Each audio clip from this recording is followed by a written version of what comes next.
If the EU referendum was the moment the British electorate clashed with the establishment, the 8th of December 2017 was the day that the legal and economic consequences collided with its political promises. The joint divorce agreement hammered out in the intervening 528 days makes clear that little remains of the many red lines set out by Theresa May in her Lancaster House speech or party conference address of 2016. The first, and biggest, concession is buried in paragraph 49 of the 15-page report published early on Friday morning. Its implications will be anything but quiet in the weeks to come, for it undermines the Prime Minister's previous insistence that Britain will be leaving the single market.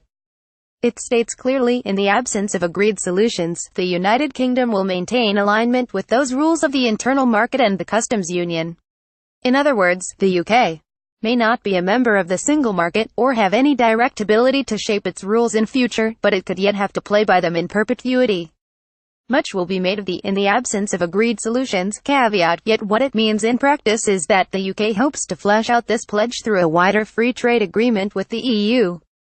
If the other 27 members were reluctant to allow any wriggle room in the first phase of talks, they are even less likely to budge now that this principle is established as a backstop. When the agreement was first drafted on Monday, there was much concern that the promise of maintaining regulatory alignment might only apply to Northern Ireland, but the Democratic Unionist Party has succeeded in removing any ambiguity and forced Downing Street to spell out that alignment stretches right across the Irish Sea. The United Kingdom will ensure that no new regulatory barriers develop between Northern Ireland and the rest of the United Kingdom, says the text now, unless, by some miracle, the Northern Ireland Assembly were to decide it did, after all, want to be cut off. Brexit breakthrough. Jean-Claude Juncker says talks ready for next phase. Video. Then there is the UK's promise to free itself from interference by the European Court of Justice.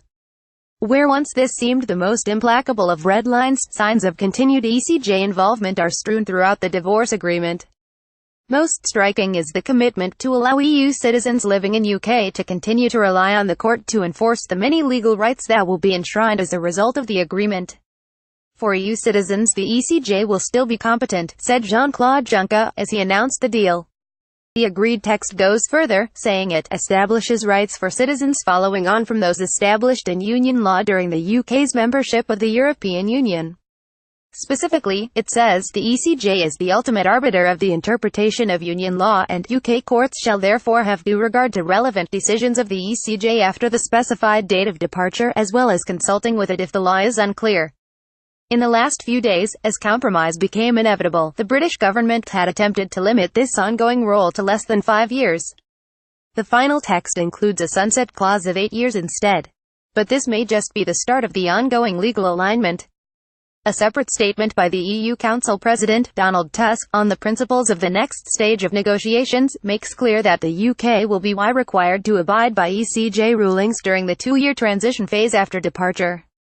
I propose that during this period, the UK will respect the whole of EU law, including new law, and it will respect judicial oversight, said Tusk. Another clause allowing the UK to continue to participate in EU programs and agencies hints that the ECJ may be a feature of British life long after the 8-year sunset clause and the 2-year transition phase 2. Participation in union programs will require the UK to respect all relevant union legal provision. Finally, there is the question of money. May had promised an end to large ongoing payments to the EU. Boris Johnson said it could go whistle if it wanted an exorbitant divorce settlement.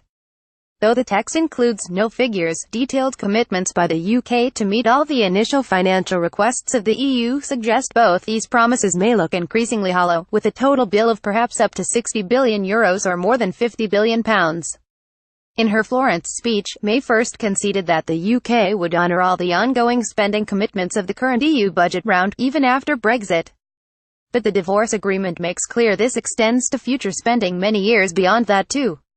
These so-called resta liquider RAL payments will be made when they fall due, rather than upfront, but this only lengthens the extent of British financial obligations.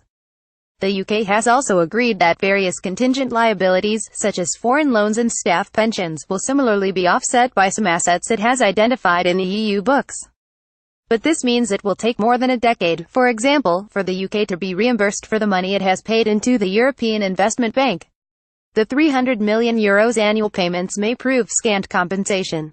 For the billions flowing the other way in financial settlements are the lasting regulatory and illegal concessions that the UK has had to pay as the price of merely getting to talk about a future trade deal.